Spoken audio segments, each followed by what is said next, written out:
Okay. So again, I'm Nikki Inman with the Birthing Code, and I'm your host of Rebel Queen Spotlights. We do this every Wednesday at 3 p.m. And yeah, so definitely come and join with us. I interview a different melanated Rebel Queen every week. I know everybody's getting ready for the holidays, but we're still here. We are still here, and we will be here. Okay. All right, so I just got my notification from Instagram for my countdown because it is that time. It is absolutely that time. Let me check in on Jasmine. Make sure she's okay. Make sure that she is okay. So yeah, let me tell you where you can find us. We're on Instagram, The Birthing Code, Facebook, The Birthing Code, and I actually have a group called Rebel Queens right here on Facebook. I'm saying right here because I am broadcasting to Facebook, but this is going to show up in different places. On YouTube, it's The Birthing Code. So if you are a woman who is like, you want to have a natural birth, that you want to have a chemical-free birth and you are committed to that, or you want to know about it, like you're curious about it and you'd like to do it, but you don't know if you can, then you definitely need to come over and join Rebel Queens and just soak it all up, soak all the information up. I go live often in that group, constantly sharing information and educating you to prepare you for your birthing experience. So I keep saying I'm going to check on Jasmine, and I haven't. Let me see. Hey.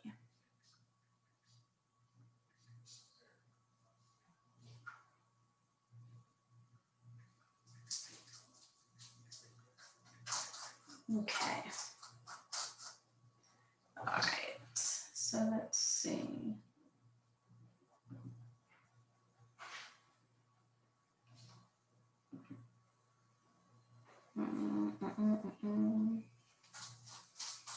So yeah, definitely come over to IG and follow us,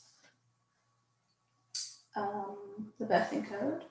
And if you are already following us here on Facebook, if you're a pregnant mom, or if you know a pregnant mom, who absolutely needs some guidance and direction, and she's nervous and she's scared about her upcoming birth, definitely direct her over to the Rebel Queens, and we'd be very happy to have her. And I have some questions in there. Don't be afraid, because the questions are very specific, and it's just to give me an idea of where you are and see how I can help you. So even if your answer to the first question is no, it's perfectly fine, just as long as you answer the questions. All right, let me check in with Jasmine. Let me see. Okay, let me send her that code again for her to join us. Let's see. Guys, don't mind me. I am visually challenged, and so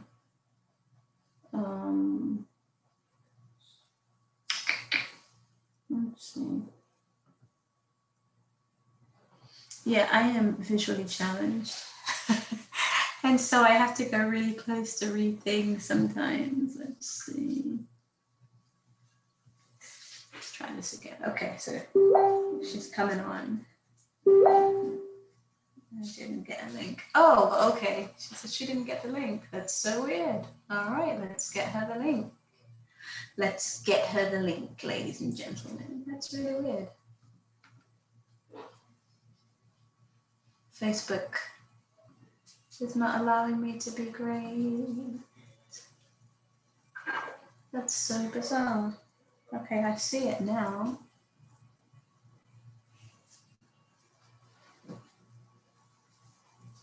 Okay. So I said all that to say, don't mind me squinting.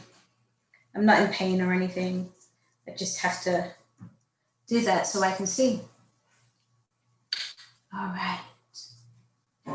So Let's go back here. That's so funny. I'm actually getting to see what I look like when I squint. There she is. There she is.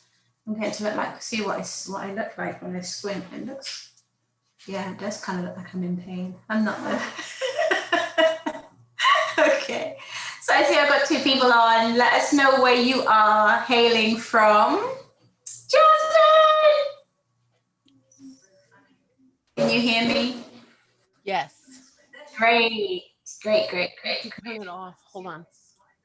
I gotta turn this off. Right? Yeah. This. Because I'm getting double feedback. Oh, yeah. Okay. Now I can't hear her on here. I'm not saying anything. Okay. Oh. Now I can. That makes sense. Okay. Now I'm having to. Okay. No. Okay, I got it. Thank you. You got it. Oh, okay. Yes. All right. Bye. Sorry. Thank you, sir. All right, Jasmine. You have company. Who's the little person in the back? This is my oldest, Winnie. Hi, Winnie. Hi. You're so cute. How old are you? 8. I knew you were about that age. You remind me. I have a 7-year-old. Mhm. And whenever I'm doing Rebel Queen Spotlight, she definitely wants to be all up in. I told her it was today, and then she hasn't left my bedroom, so I knew it was inevitable. Yeah, she'll be like, Mom, I promise I'll be quiet. I promise I won't say anything.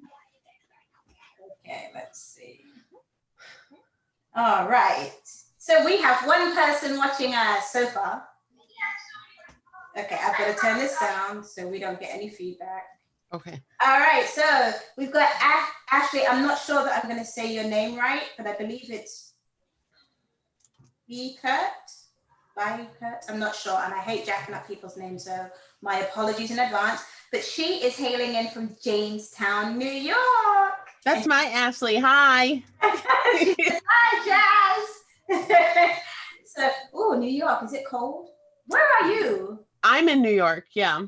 Western New York. So we've been really lucky. We've had like a couple 70-degree days. It's weird. We usually have snow by now, so I'm not complaining.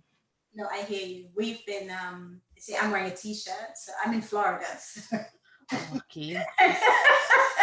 And so it's been like abnormally warm. Oh gosh. And usually that means that, when it does start to get cold, and I'm going to say this with a caveat, it's brutal for us because we don't do cold here, but that usually means like around about December, January, February, it's going to be like really cold. Yeah. Yeah. So, but welcome. Thank you.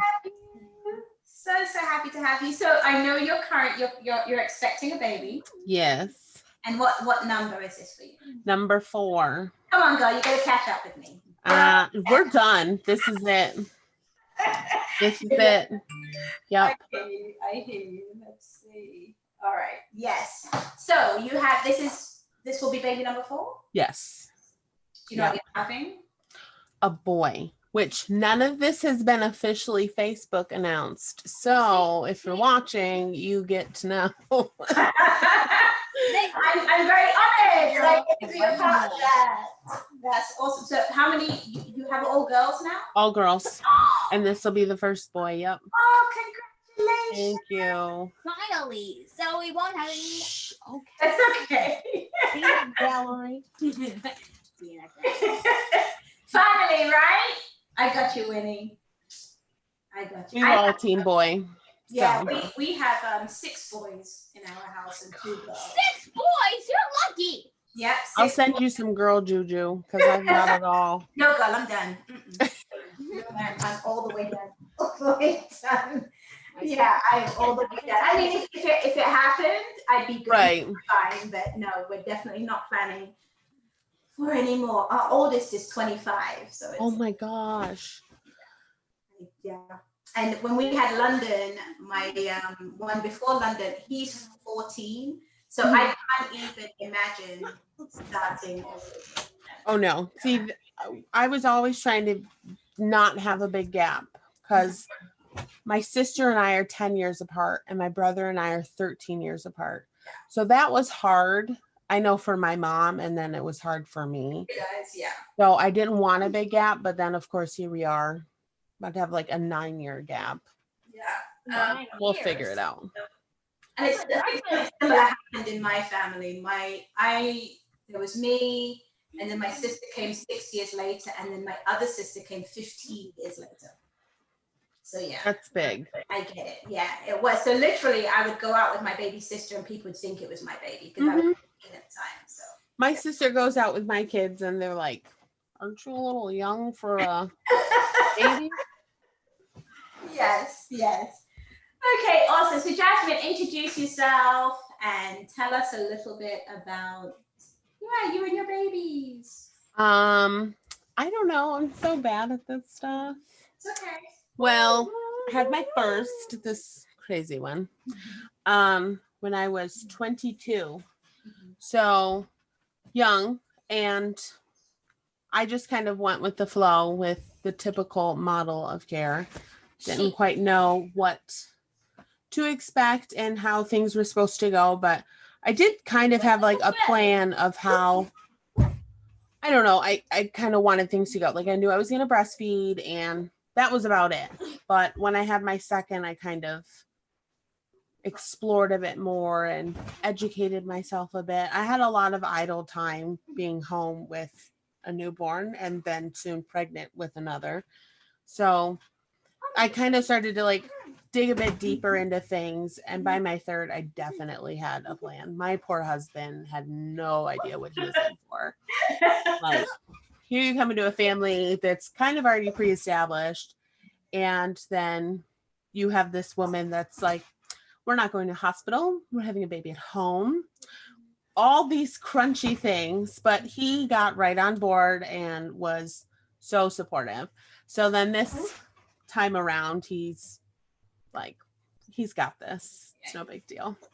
So I don't know, like it's definitely interesting to have like the different experiences that I've had, and like kind of like the huge shift in where I started to where I am now. Okay, so let's talk about that. So you've had 3 births. You're about. Okay, calm yourself, or you're kicked out. Okay, iPad, go do your thing. Okay. Yeah, so you're about to embark on your 4th birth.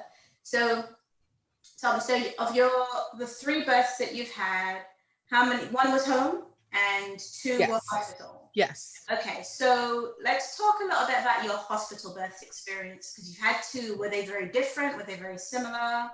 Those 2, they were actually very different. My first, I went to like the local women's clinic. I was living up in Buffalo, New York at the time, and it was kind of like the Medicaid clinic. Okay. If it was like the in-hospital clinic. So it wasn't like with a private provider. So you saw someone different every time. It actually turned out that the doctor that was present for my birth, I had met him once before.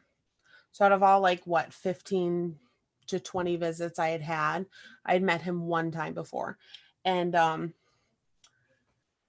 it wasn't like my cup of tea at all. Like, it wasn't very welcoming when you went for your prenatals.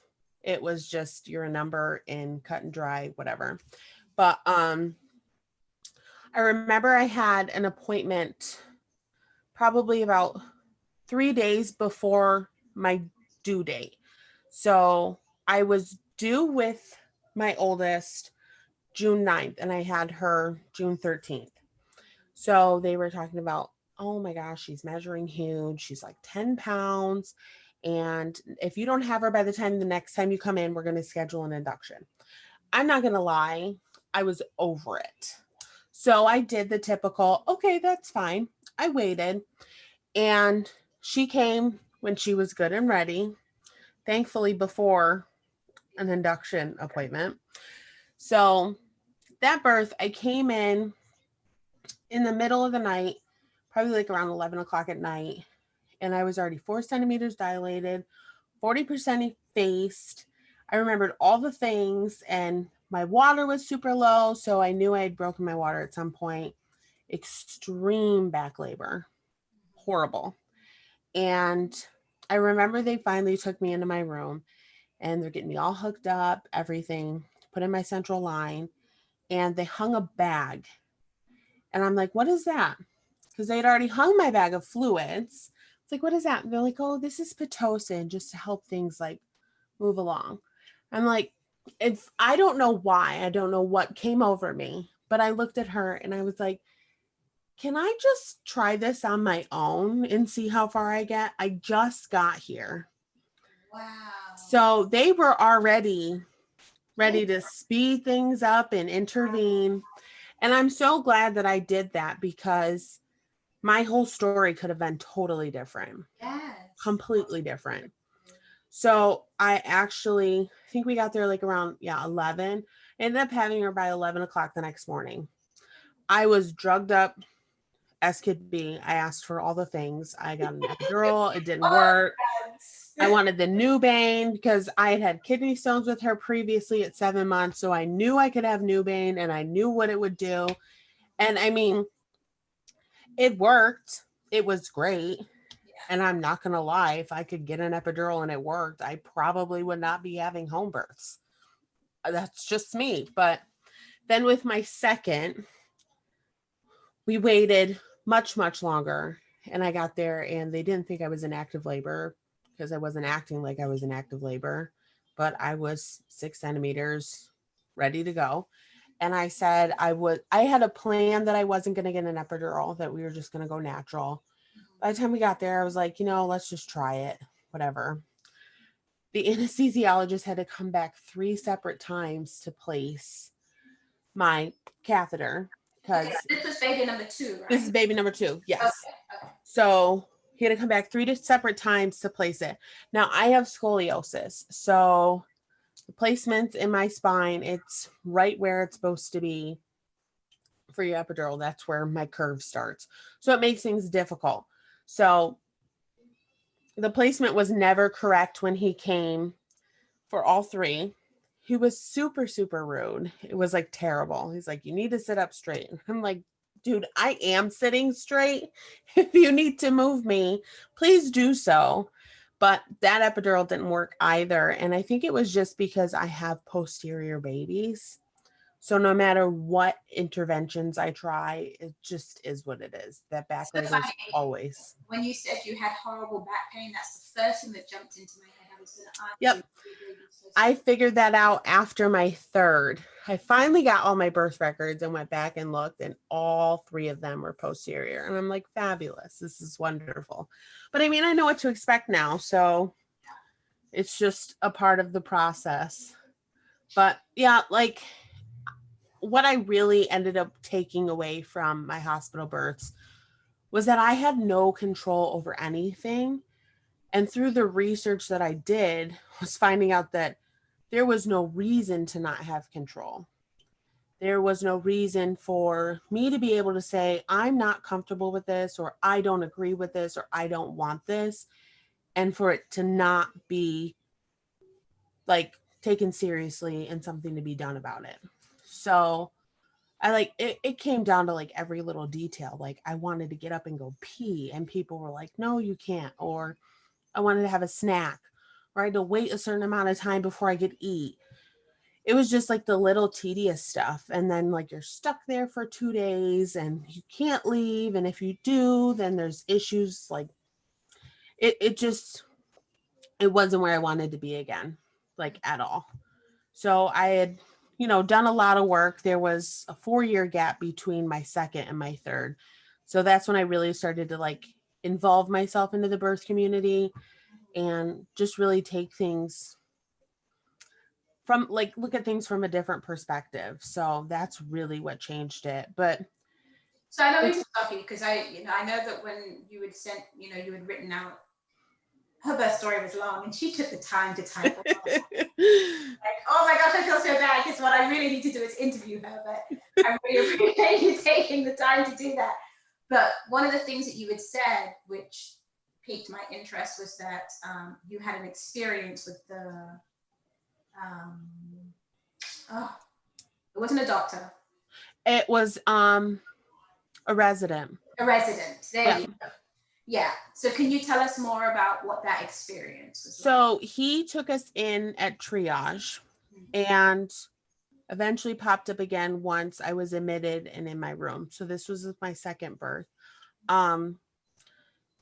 He went through like all the typical questions, like how old are you? How tall are you? How much do you weigh? And then the typical question, how many pregnancies? How many live births? Yeah. How many terminations? How many whatever? So I answered those questions in triage.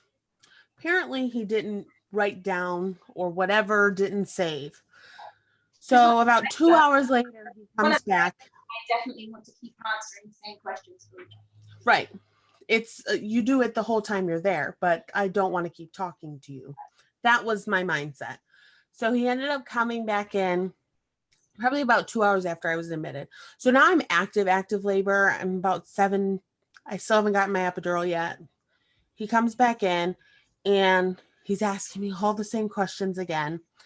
And what was really triggering for me was I am now in active labor.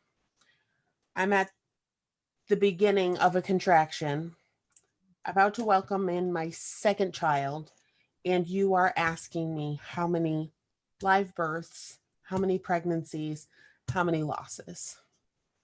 I don't want to have this conversation with you. And thankfully, I had an awesome nurse who could advocate for me at that moment and, tell him you need to leave. Whatever questions you have, we can cover when it's over, or you can go find it in her chart, something. And I was grateful for that, but that for me that's it. I would like for whatever provider I have, whether you're at my house or I'm at your house or wherever, my history, so I don't have to keep. Yes. Get your shit together. Yep. Like, really? I mean, I was going to ask you, but I'm not going to ask. But it was like, so he couldn't look in the chart? Like, what? Honestly, I took my puke bucket, stuck it on my head, and said, "Are you fucking kidding me?" Like, I was so over it. And thankfully, my nurse totally picked up on the social cues and was like, "You gotta go." And he had tried to come back in one more time. No. And I'm like, I said, no. And she told everyone he is no longer allowed in this room. Done. He's done. And like, sometimes that's what you need. You need like an awesome nurse or someone to advocate when you can't. Because like, I was there with my mom and the dad, and they're both like, oh, they're not supposed to have to like intervene in that way. But I think that was the straw for me. Like, it was a super easy birth. I was super chill, took my time, crowning, having conversations with people. Like, I was very chill, but that was the final straw. And to some people it'd be like, well, he just came, he was just doing his job. However, the challenge with that is that even when you look at when animals give birth in the wild, the minute that animal, that birthing female, feels as though she is no longer safe, she stops. Everything shuts down. Everything shuts down. And that's one of the challenges with being in a hospital when you are low risk, when it's not necessary for you to give birth in a hospital. And I'm not speaking to those that are high risk and have preeclampsia and other conditions that require them to be facilitated by a medical staff. I'm speaking of those who you're low risk, you haven't had any problems, your pregnancy has been really simple and very straightforward, and you are in a medical environment. More than likely, your birth is going to become medical, and that's right. Experience. So, because they're operating within that realm of this is what they go to school to learn. It's like, it's like when, have you ever had when those people call you on the phone, like a telemarketer, and they have a script and they ask you these questions in the script and you throw them a completely different question just out the blue, and they don't know what to do. They don't know what to say. They don't know what to do. And they go back to the script. Well, that's how it is a lot of the time for medical staff. Of course, generally speaking, there are exceptions to that rule. But in that given situation, you know, that's what it is. So as a birthing mother, when you are, one of the things that is key, as you said, you were chill, you were calm, and giving birth in that type of environment can really upset the flow of that. Right. Birthing is just such a, It's a sacred moment. And I feel like you have one shot each kid, one, and you've waited 10 months for this moment, and nothing yes, outside and preventable should disturb it deserve at that. all. Absolutely not. And definitely not dumb questions like, how many pregnancies have you had? At this moment, why does it matter how many pregnancies I've had? I'm giving birth right now. But again, he's following. I'm a multip, leave me alone and let me do my thing. The end. Really? So yeah. So for those who are like, who may say, well, he was just doing his job, it's not a big deal. Yes, it is. Because had she not had an advocate, that could have gone a very different way. And when in the hospital, when you stop progressing, you become what's known as FTP, which is failure to progress. Okay, and then with failure to progress, now comes in the interventions, the Pitocin. And when the Pitocin doesn't do what it's supposed to do, then it's baby's in distress, baby's heart rate is dropping, we need to prep for a C-section. Yep. All of a sudden, something that was very normal and very, just progressing in a normal fashion, because of one interruption, could have turned into a medical emergency, which really wasn't an emergency. Right. So I did. Go ahead, call you. Well, I don't know. That one was just super. Other than that experience, the doctor that was present for my delivery was awesome. Yeah. Awesome. Let me do it at my own pace. Awesome. I was like, can you get a cup of hot water and just pour it on all down there? Help me out. She was like, what? I'm like, please just do it. And she did it. It was great. She was like, oh, I can see some hair. I'm like, what color is it? And she's like, oh, it's brown. I'm like, yes. She's like, why are we caring about this right at this moment? I don't know. It was whatever I needed to do to get through it. But that was a pretty easy labor for me. My third. We have a couple of comments. Okay. Shoshana, I actually interviewed, I don't know if you've ever seen, have you ever seen Rebel Queen Spotlight? I did watch one. Okay, do you remember who the guest was? I don't. My pregnancy brain is like, that's okay. Forgive me. Shoshana, I interviewed Shoshana, not last week. Yeah, last week was Jessica. I interviewed Shoshana the week before. And she said, you should have thrown him out. She said you should have thrown something at him. Oh, I thought about it. Yep, I definitely did. Yeah, she said, but yeah, you definitely need someone there. And yes, it's sacred. Hi, David. How are you? So yeah, all right. I'm sorry. I just wanted to. It's okay. Comments. I was like, wait, let me make sure I'm tying people in. Yeah, go ahead. I'm sorry. So yeah, so with that birth, so eventually they decided to, after the third time, absolute ridiculousness. They decided, like, dude, stay out. Just yeah. Okay. And then your doctor was fantastic. Yes. Okay, so from those two experiences, you said that 4-year gap that you had made you just sort of like, do I want to do this again? How do I want to do this? I'm not liking that I am not in control of my situation. So yeah, expound on that for us. Then I just totally birth junkied out completely. Like Ina May Gaskin, all like birthing from within. Every documentary you could possibly find, like pre 2017, that was it. And luckily, us living in Buffalo, midwives were more accessible. As before with my second, I wanted one, but I didn't think there was any. That was the thing. I didn't know that there was one that I could have. So yeah, I met with a couple midwives and we chose one, and met with a couple of doulas. We chose one, and we just really, like, that was just the plan. We were going to have a home birth, like fishy pool in our living room. And that was that. And I think it was tough with a lot of other people's stigmas and other people's fears for me, which was so aggravating to me. Like, it was really hard because I'm already like, this is a new thing for me already. I don't know how this is going to go. Honestly, it could go the worst possible way. And now everyone's, I told you so. But I tried my best to block it out. And thankfully, my husband was like so supportive. He was like, "You've got this, no big deal." We had our 4-year-old there with us, and it went really well. She was 2 weeks over. She was due on my husband's birthday and came the day after my oldest birthday. Oh, wow. So, yeah. Like any other day, you could have came, but okay. Just wait till the last second there, girlfriend. But yeah, I locked myself in the bathroom for 5 hours and labored, and then finally woke everyone up and was like, "Hey, it's party time." And I think when you look at your other experiences in the hospital and you walked in and they had the bag for you and it was just crazy mayhem. Oh, okay, we're gonna hook you up and connect Right. you to that.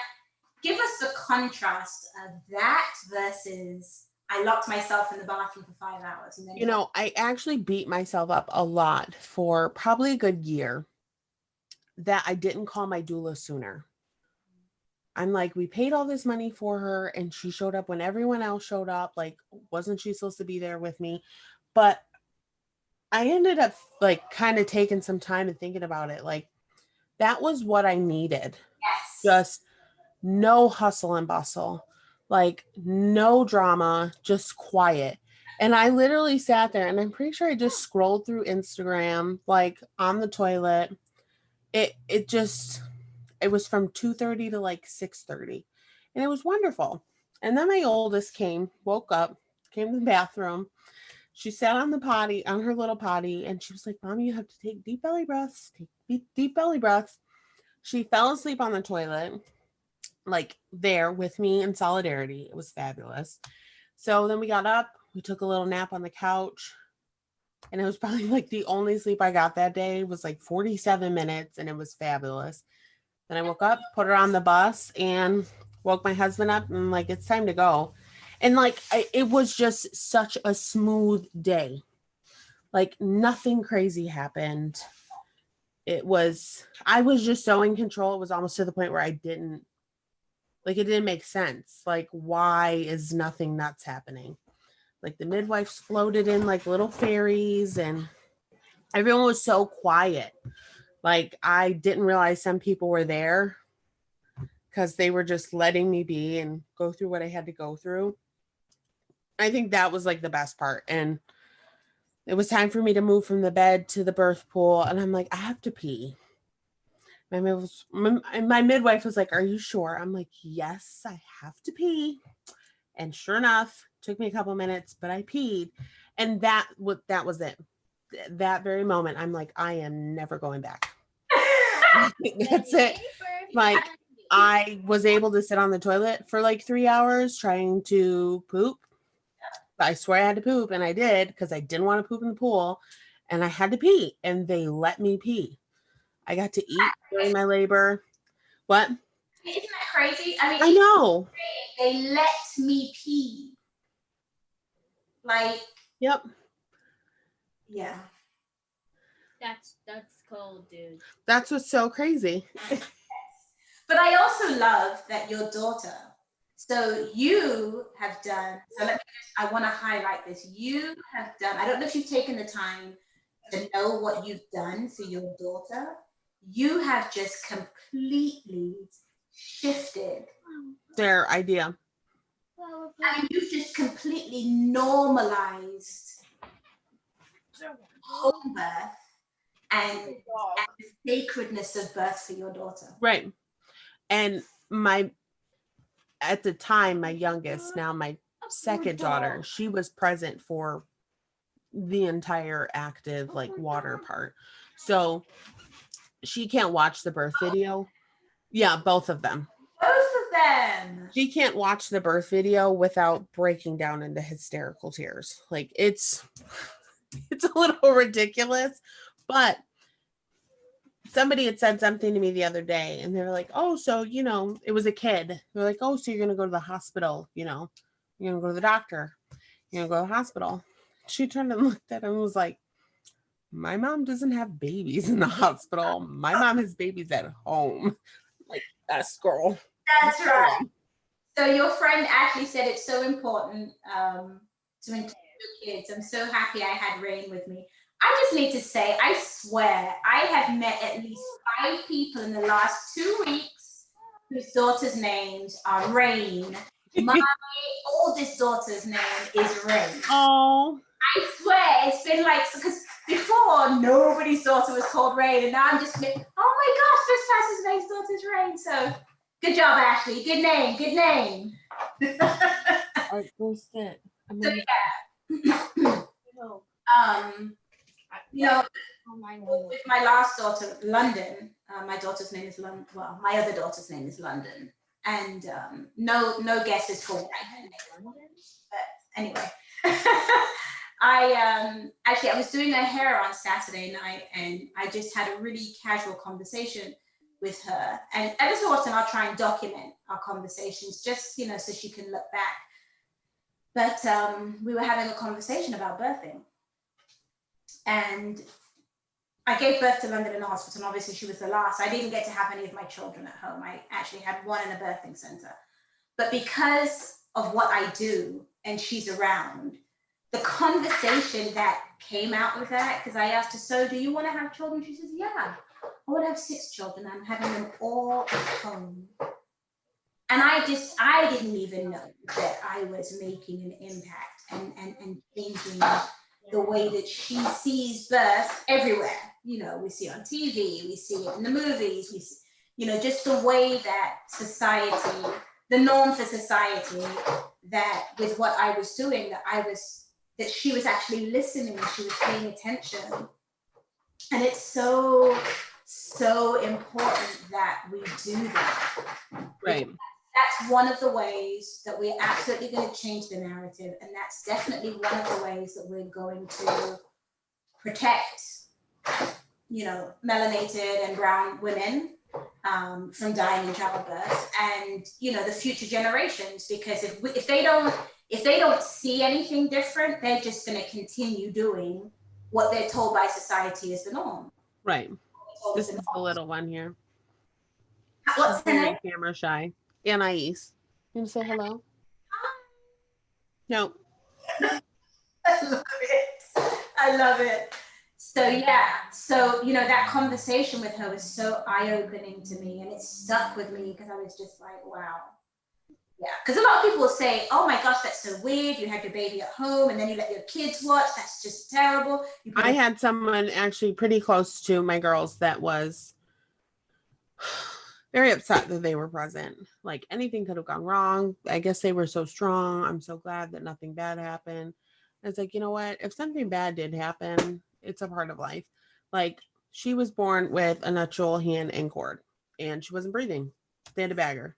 So, I mean, that was what, 30 seconds of the day. And my Charlie, my middle one, has no recollection of that whatsoever.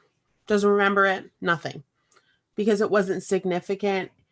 And I was there with trained professionals that know what to do in face of an emergency. And that was the emergency. It was handled and we moved on. So, I mean, yeah, it can be weird, I guess, but I mean, where were we born before? The hospitals and all the things. Just saying. In my interview with Shoshana, we had talked about the very thing that you just mentioned, like, when did this become so medical and why? Like, we need to, as women, as we're taking our power back and we're looking at the norms that society has said, this is the way you do this and this is the way you do that. We need to get into a space where we're asking questions. Why? Why is this? And does it make sense? Right. Doesn't make sense. go and do the research. Go and do the research and find out. Because part of the conversation I had with Shoshana was women giving birth on their backs. It shouldn't be allowed. It's like the worst thing ever. Never. I will give birth upside down before I do it on my back again. This one, my youngest, was runner's pose. I needed everything to get this child out. I had like no cord leverage whatsoever, and she was tough. But had I done it on my back, it would have never happened. Never. Ever. Like I was in a reclined position through a lot of like my fetal ejection reflex, and it just wasn't happening. I told everyone, peace, I'm going to bed. We'll try this again tomorrow. I'm done. But as soon as I got up and opened, there she was. One good push, and that was that. But it's like, it makes no sense to me. None. I don't know how I managed the other two. And I think anyone that can give birth on their back successfully, you're amazing. You're awesome. Like that is a whole different ball game. That absolutely is, because you're pushing against gravity. And it's the research of knowing, where did that even come from? We've got to get back to asking questions. Where did this come from? When your doctor, it was just all based off of control. They wanted to have some type of control. And then you get back into like the twilight sleep, and that's just a whole nother barbaric, disgusting part of our history, and it's terrible.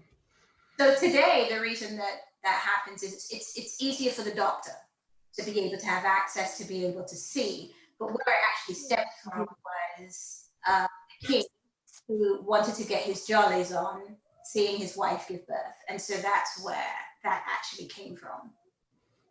And we just continue to perpetuate the crazy. I just agree with it, then they're going to keep doing it. So, okay, wait, what did Shoshana say? Oh, okay, so Ashley said, I had both of my babies on my knees, and my sister had all three of her standing up. See, Ashley, I need to get you on my show. You need to come on and tell us. Oh, yes, she is awesome. Yes. Yeah, you need to come on and tell us about your birthing story. And I'd love to get this on. That'd be awesome. Okay. This is about normalizing. Oh yes, you take that a lot. The natural process of birth. And it's so important because it's about changing the narrative. It's right.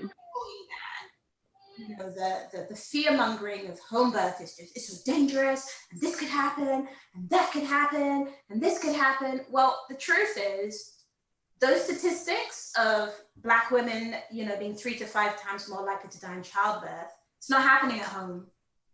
It's not happening at home. Right. It's not. And of course, there are pregnancy complications, and then there's postpartum. But those who are dying in the midst of childbirth, it's not happening at home. It's happening in the hospital. And so, with that, yes. Yes, so Shoshana said, oh, awesome, Ashley, that's awesome. She said she would love to, and Shoshana said, please, Ashley. Okay. Oh, my goodness. Someone trying to call me? No. Okay. All right. I thought I turned it down. I did. Maybe I still have my ringer up. Okay. So you had an amazing birthing experience at home, peaceful. You were, and you know what? So let's change the word from you were in control to you were empowered. I was in my house where I was in charge. Yes. It was my space. Yes. That I welcomed other people into. And I think that's the cool part. And I think that's the part that people forget, is you are allowing someone into your space, into your experience, your story. So it's like down to every tedious detail you should be in control of. Yeah. It is definitely, it's being empowered to write your own story. You want candles, you don't have to ask permission. You want to drink something, you don't have to ask permission. You want to eat something, you want to go walk, you want to change positions, you want to go to the bathroom. Yeah. Yeah, that it's, it's because when women are at peace and they feel safe, they're able to connect with their intuition. And connecting with your intuition is so key when you're giving birth, because that's literally where you get all your directives. That's when you know, that's how you knew to lock yourself in the bathroom for 5 Yep. hours. That's why, although you beat yourself up for however long you did, that's why you didn't call your doula, because your intuition told you, you're good. We've got this, and we're good for now. And that's so important, because when things are introduced into your birthing environment, into your birthing space that you're not comfortable with, it creates really interesting dynamics. And now you're dealing with emotions and physiological things that ordinarily you wouldn't be dealing with.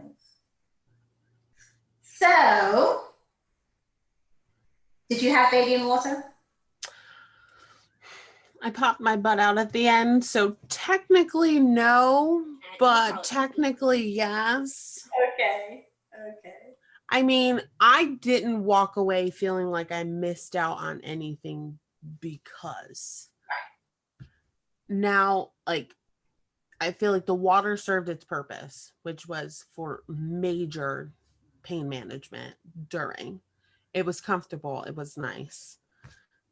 And I just got to sit there after. It was everything it was supposed to be. So no, we didn't have the cool little water baby. But it turned out exactly how it was supposed to be. It served its purpose. So tell me, from your home birth experience to the hospital, did you feel any different? Oh, completely. Okay, so tell us about that. The day after, I was up vacuuming, and I wasn't supposed to be. Like, the recovery was so different. Like, I don't know, I felt like sore, like I just done way too much, but not like, oh my God. Because I feel like when you're in the hospital, they coddle you. I do. Like, you can't do anything, sit down, don't move, don't go anywhere, go to the bathroom, spray this. And I'm not trying to, take away from anyone else's experience or feelings or what they go through. Talking about your experience. Right. For me, I don't know. After I had her, my husband rinsed out the kiddie pool, and my oldest got home from school and he filled it up in the backyard, and I took a nap, and I woke up to hearing kids playing in the backyard in the pool. Like, it was just a smooth transition from birth to after, and I felt good. Was up walking around. Like, I felt like that's how it's supposed to be. Like, yeah, you go through this huge, transition, and it's painful and it's all the things, but like, after my hospital births, like, I felt like I was hit by a bus. It was rough. And then home, the next day I was fine. So I'm sorry. I think Ashley said yes, she did dishes a few hours after she had River. I think that Ashley is my twin flame. I swear, so her daughter's name is Rain, and she has a child named River. So I have a child named Sage, Rain, and Kale. Yes, all of the natural nature stuff. It's so funny. That is so funny. So yeah, I love that. Okay, so you said that you felt physically different, but emotionally, like, did you feel any different emotionally? Like, did you feel more empowered? Did you feel like, man, I did that? Like, I was much more at peace, because there was no hustle and bustle. Like, how am I going to get home? Like, who's with my other kids? And, sorting out car seats. And it was just where we were supposed to be. Like, you go to bed after you're done. Like, you can't beat that. There's no uncomfortable hospital bed. Like, you go to bed, and the next day they come back to check on you. And that was what, like, it was just nice. I know my neighbors were probably looking like, what is happening? These people are coming in and then this lady's screaming and then people are leaving. Like they were literally there at my house from 10:30 in the morning till like 1 in the afternoon. It was like gone, in and out, easy peasy. So I think that's what I loved is like, I don't have to go anywhere. So your labor was shorter at home. Yes. First, I think start to finish was 24, then 14. I had written them all down. Yes, it was much shorter. Active labor was like 11 or 2:30 to 11:30, much shorter. So what are you looking forward to this time around? I don't know. I don't want to put anything on it and then it's not going to work. Okay, all right. I don't know. This one, I have a lot of stuff I have to work through emotionally. I've got some blockages. I know. I got to get some acupuncture, got to get some Reiki in, but I have fears like anyone else. I'm sure they're fears because I overly educate myself. Like, oh, a footling breach, placenta previa, which we'll figure it out when we get there. Overload. Yes. But I don't know. I think it's a lot of pressure because I know it's my last. And it's like you kind of want it to be like perfect. But I think for the most part, as long as I'm not completely exhausted by the end and we're both healthy and he doesn't wait as long as his sister did, I'm fine. Well, give me and after we're done with this, DM me. We can talk so we can get you help you to work through some of that. I will do.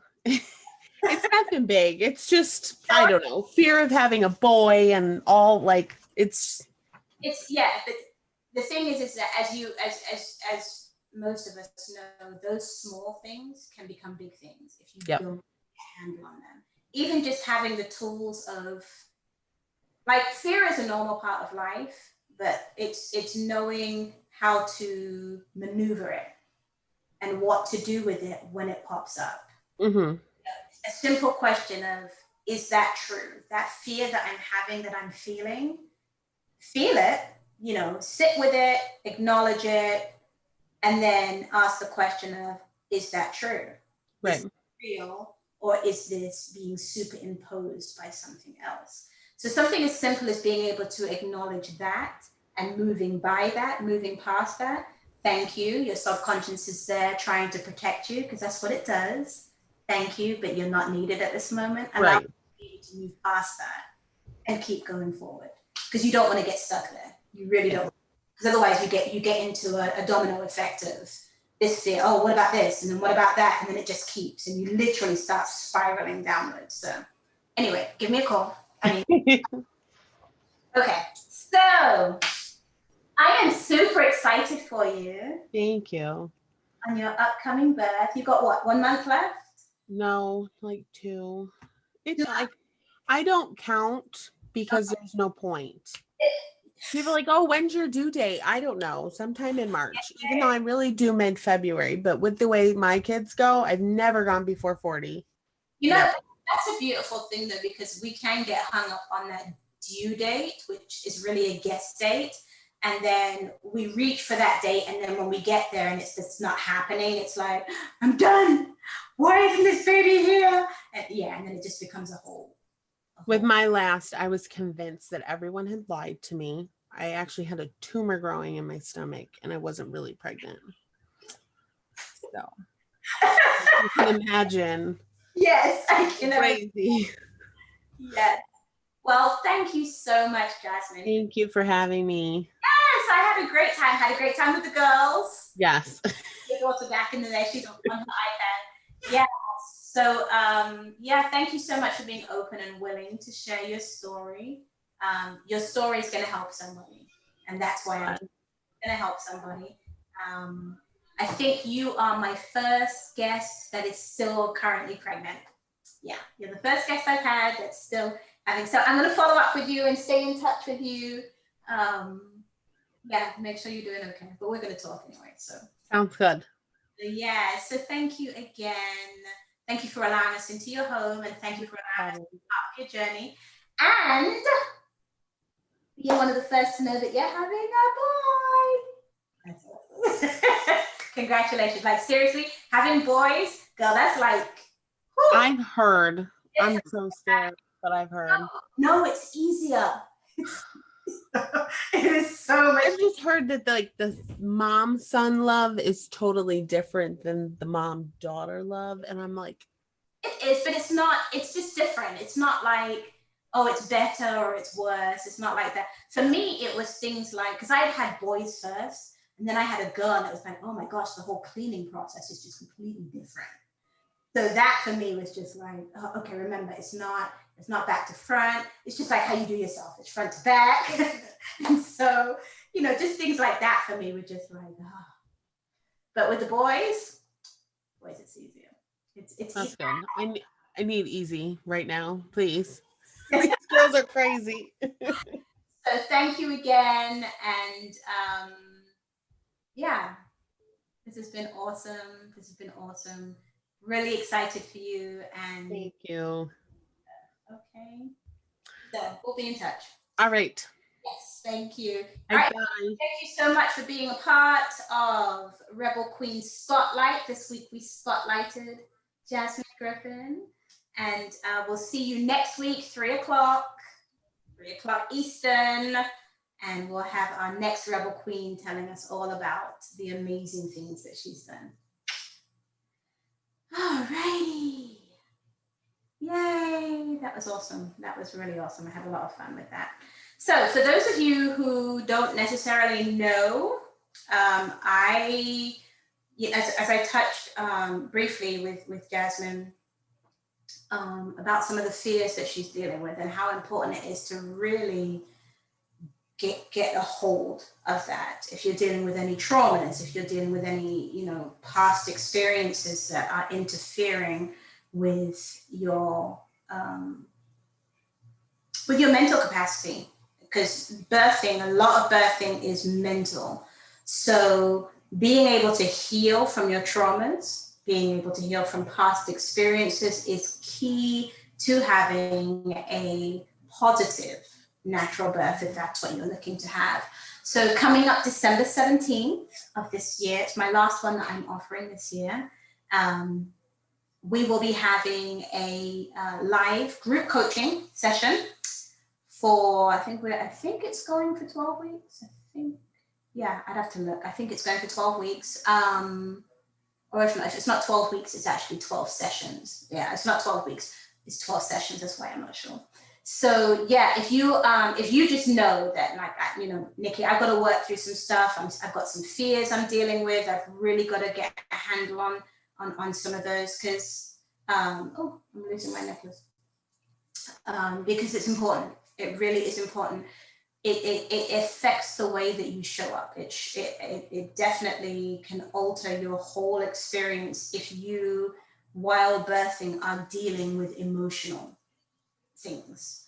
So if you know that this is you, if you know that this is something that you absolutely need help with, DM me, send me a message, and we can set up a call. We can do a 15-minute call to see, if this is something that I can help you with, and if the course would be a good fit for you. Okay, so thanks everybody for coming. Thanks everybody for taking the time to be here. And I love you all, and we'll see you next week.